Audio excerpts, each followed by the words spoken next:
Takwa Talks with AI, When Takwa Talks to Technology. Obrolan ringan menambah ketakwaan. Assalamualaikum sahabat takwa. Hari ini kita akan membahas salah satu doa yang paling monumental dalam Al-Quran. Tapi sebelum kita bicara tentang doa yang membangun sebuah peradaban, kita harus mulai dari akarnya. Kita harus mulai dari kisah seorang ibu dan bayinya yang ditinggal sendirian di tengah lembah paling tandus di muka bumi. Betul sekali. Karena tanpa memahami kisah pengorbanan Siti Hajar dan putranya Ismail alaihissalam, doa Nabi Ibrahim alaihissalam yang tercatat di surat Al-Baqarah ayat 126, itu akan terasa seperti doa yang abstrak. Padahal doa itu lahir dari sebuah peristiwa yang sangat manusiawi ya, penuh dengan ketegangan, iman, dan tawakal yang luar biasa. Tepat. Jadi mari kita kembali ke momen krusial itu. Imam Ibnu Katsir dalam tafsirnya kan membawakan hadis riwayat Imam Bukhari yang melukiskan pemandangan ini dengan sangat jelas. Iya. Nabi Ibrahim alaihissalam atas perintah Allah Subhanahu wa taala membawa istrinya Hajar dan Ismail yang masih bayi ke sebuah lembah. Dan ini bukan lembah hijau ya, tapi lembah gersang. Tanpa seorang pun, tanpa air, tanpa kehidupan. Bisa dibayangkan ya situasinya gimana? Ibrahim alaihissalam meletakkan kantung berisi kurma dan geriba air, lalu berbalik untuk pergi. Tentu saja Hajar panik kan, beliau mengejar suaminya. Bertanya, wahai Ibrahim, mau kemana engkau? Apakah engkau akan meninggalkan kami di lembah yang tidak ada siapa-siapa dan apa-apa ini? Beliau bertanya berkali-kali, tapi Nabi Ibrahim alaihissalam tidak menoleh sama sekali. Diamnya itu pasti terasa menyiksa ya. Sampai akhirnya Hajar bertanya dengan satu pertanyaan yang mengubah segalanya. Bukan lagi pertanyaan tentang kenapa, tapi tentang siapa yang memerintahkan. Beliau bertanya, apakah Allah yang memerintahkanmu melakukan ini? Nah, dan disitulah Nabi Ibrahim alaihissalam akhirnya menjawab singkat, ya. Mendengar jawaban itu, seluruh kepanikan dan ketakutan Hajar seolah sirna. Beliau menjawab dengan kalimat yang jadi monumen keimanan bagi seluruh umat manusia. Jika demikian, Dia tidak akan menyia-nyiakan kami. Tepat. Selesai. Beliau kembali ke bayinya dengan hati yang tenang. Luar biasa. Itu level tawakal yang sulit sekali kita bayangkan. Tapi ujiannya belum selesai. Belum. Kita semua tahu kelanjutan kisahnya. Air habis, bayi Ismail menangis kehausan, dan kepanikan seorang ibu kembali melanda. Hajar berlari pontang-panting antara Bukit Safa dan Marwah 7 kali mencari tanda-tanda kehidupan atau pertolongan.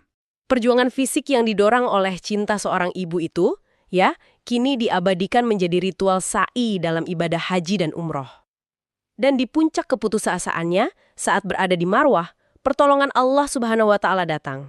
Malaikat Jibril alaihissalam muncul, menghentakkan tanah di dekat kaki Ismail, dan memancarlah air Zam-Zam. Betul.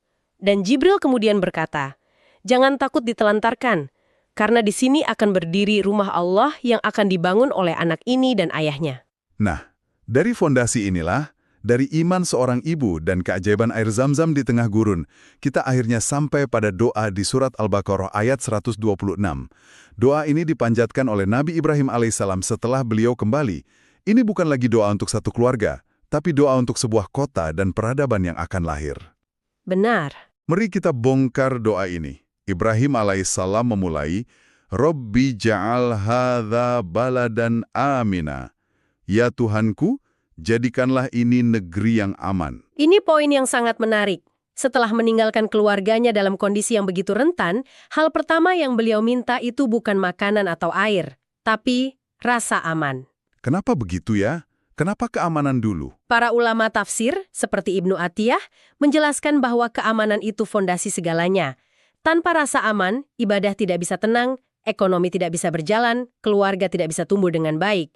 Keamanan adalah prasyarat utama. Tunggu sebentar, ini menarik. Dalam tafsir Imam Ibnu Katsir, beliau menyoroti ada perbedaan redaksi doa ini dengan doa serupa di surat Ibrahim ayat 35. Apa bedanya dan kenapa itu penting? Nah, itu detail linguistik yang maknanya sangat dalam. Di sini, di Al-Baqarah, doanya menggunakan kata baladan aminan, sebuah negeri yang aman. Kata baladan ini bersifat nakirah atau indefinite, gitu. Seolah-olah meminta sesuatu yang belum ada wujudnya, sebuah visi untuk masa depan. Oke, jadi seperti proposal yang diajukan kepada Allah. Bisa dibilang begitu ya. Ini mengisyaratkan doa ini dipanjatkan saat Mekah masih berupa lembah yang kosong. Sedangkan di surat Ibrahim, doanya berbunyi, Hadzal balada aminan. Negeri ini aman. Kata al-balad sudah bersifat ma'rifah atau definit. Oh, jadi seolah mengukuhkan keamanan yang sudah ada. Tepat. Menunjukkan doa kedua itu dipanjatkan di kemudian hari, ketika Mekah sudah mulai menjadi sebuah pemukiman.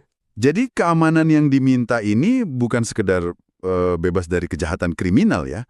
Pasti lebih luas dari itu. Jauh lebih luas. Para mufasir seperti Abu Hayyan menjelaskan bahwa ini adalah keamanan ilahiyah. Sebuah status suci yang membuat penduduknya dihormati, bahkan ketika mereka berada di luar Mekah. Keamanan dari invasi, dari kehancuran. Betul. Sebenarnya, hadis yang dinukil Imam As-Suyuti menyebutkan bahwa kesucian Mekah itu sudah Allah Subhanahu wa Ta'ala tetapkan sejak penciptaan langit dan bumi. Jadi doa Nabi Ibrahim ini fungsinya apa? Nah, menurut Ibnu Atiyah, doa beliau ini adalah permohonan agar ketetapan azali itu diwujudkan dan dirasakan oleh manusia. Jadi pada dasarnya, doa Nabi Ibrahim ini seperti mengaktifasi ketetapan Tuhan yang sudah ada. Itu adab yang luar biasa ya. Tepat sekali. Kita tidak menuntut sesuatu yang baru, tapi memohon agar kebaikan yang sudah ditakdirkan itu terwujud. Itu adab seorang Khalilullah. Oke, setelah pilar keamanan ditegakkan, barulah Nabi Ibrahim alaihissalam meminta pilar kedua, kesejahteraan. Doanya berlanjut, warzuq ahlahu minas samarat, dan berilah rezeki berupa buah-buahan kepada penduduknya.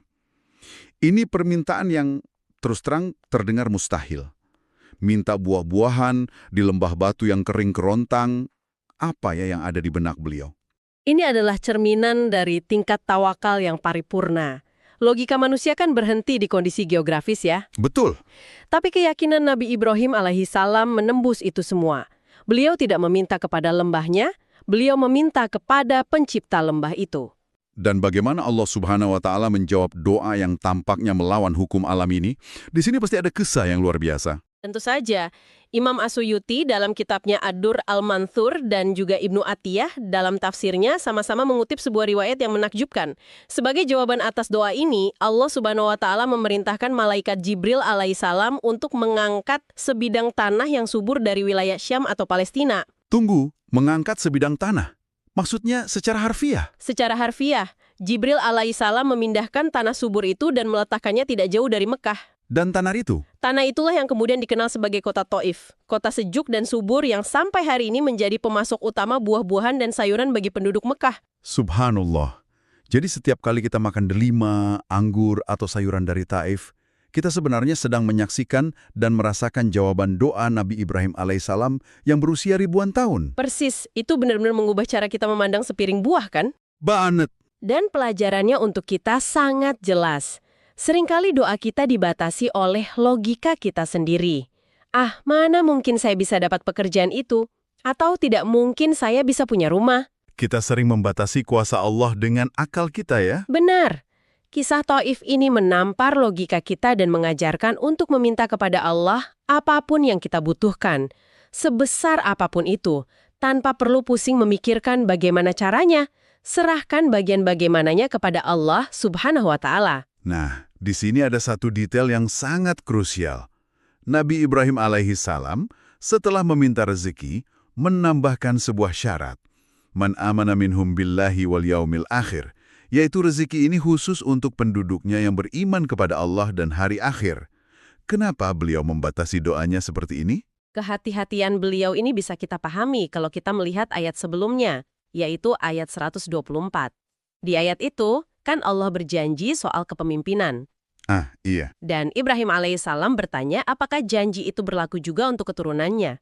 Allah menjawab dengan tegas, La yanalu ahdi al-zolimin. Janjiku ini tidak akan sampai kepada orang-orang yang zolim. Ah, jadi beliau belajar dari jawaban itu. Beliau khawatir kalau meminta rezeki untuk semua orang, termasuk yang kafir dan zolim, itu akan bertentangan dengan ketetapan Allah sebelumnya. Tepat, beliau sangat beradab dan berhati-hati. Namun, disinilah Allah Subhanahu wa Ta'ala memberikan pelajaran teologis yang sangat penting bagi kita semua. Jawaban dari Allah? Iya. Allah menjawab doa Ibrahim dengan firman-Nya, Qala, wa man kafara fa umatti'uhu qalilan, thumma attarruhu ila adabin nar wa bi'sal masir. Yang artinya, dan kepada orang yang kafir pun aku beri kesenangan sementara. Kemudian akan aku paksa ia menjalani siksa neraka. Ini seperti koreksi langsung dari Allah ya. Sebuah koreksi yang penuh rahmat. Allah seakan berkata, "Wahai Ibrahim, urusan rezeki di dunia itu berbeda dengan urusan janji kemuliaan di akhirat. Rahmat Allah sebagai Ar-Razzaq, Sang Maha Pemberi rezeki, di dunia ini bersifat umum, mencakup semua makhluknya, yang taat maupun yang durhaka." Bahkan Ibnu Katsir mengutip perkataan Ibnu Abbas radhiyallahu anhu. Betul, perkataan yang sangat menyentuh. Apakah aku akan menciptakan makhluk lalu tidak memberinya rezeki? Tapi bukankah ini bisa membuat orang bingung? Kalau orang yang ingkar saja hidupnya enak, makmur, bergelimang harta, di mana insentif untuk beriman? Ini pertanyaan yang sering sekali muncul di benak kita. Itu pertanyaan yang sangat valid. Dan ayat ini menjawabnya dengan tuntas. Kesenangan yang diberikan kepada orang yang tidak beriman di dunia ini disebut mata'un qalil, kesenangan yang sedikit dan sementara. Kesenangan sementara. Persis. Rezeki di dunia ini ibarat sinar matahari dari Allah. Matahari tidak pilih-pilih. Sinarnya mengenai taman bunga orang soleh dan juga halaman rumah seorang perampok.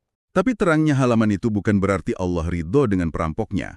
Analogi yang bagus sekali. Sama sekali bukan. Itu adalah bukti sifat Ar-Rahman Allah, pemurah kepada semua makhluk di dunia. Standar kesuksesan yang hakiki itu di akhirat. Jadi, jangan pernah silau atau iri dengan kemewahan duniawi orang lain, ya? Betul, karena kita tidak tahu apa ujungnya. Jadi kalau kita rangkum, dari satu doa ini kita belajar banyak sekali. Mulai dari pentingnya keamanan sebagai fondasi, keberanian untuk berdoa meminta hal yang mustahil, sampai pemahaman tentang hakikat rizki duniawi. Betul. Dan semuanya berakar pada kisah keimanan luar biasa seorang Siti Hajar. Kekuatan iman satu orang individu bisa menjadi cikal bakal sebuah peradaban. Jangan pernah meremehkan dampak dari keyakinan dan tawakal kita sendiri. Sebagai penutup, apa satu hal yang bisa kita bawa pulang untuk direnungkan dari ayat ini? Mungkin ini ya, ayat ini adalah doa untuk sebuah tempat, untuk kota Mekah. Tapi jika kita tarik esensinya, ini adalah cetak biru untuk membangun apapun dalam hidup kita. Membangun keluarga, komunitas, karir, bahkan membangun diri sendiri. Maksudnya gimana tuh? Coba kita tanyakan pada diri kita. Apa prioritas kita? Sudahkah kita membangun rasa aman-aman secara finansial, emosional, dan spiritual sebelum mengejar buah-buahan atau kemewahan? Pertanyaan yang sangat dalam. Dan yang terpenting, saat kita berdoa meminta rizki, apakah kita sadar bahwa rizki sejati adalah apapun yang mendekatkan kita kepadanya?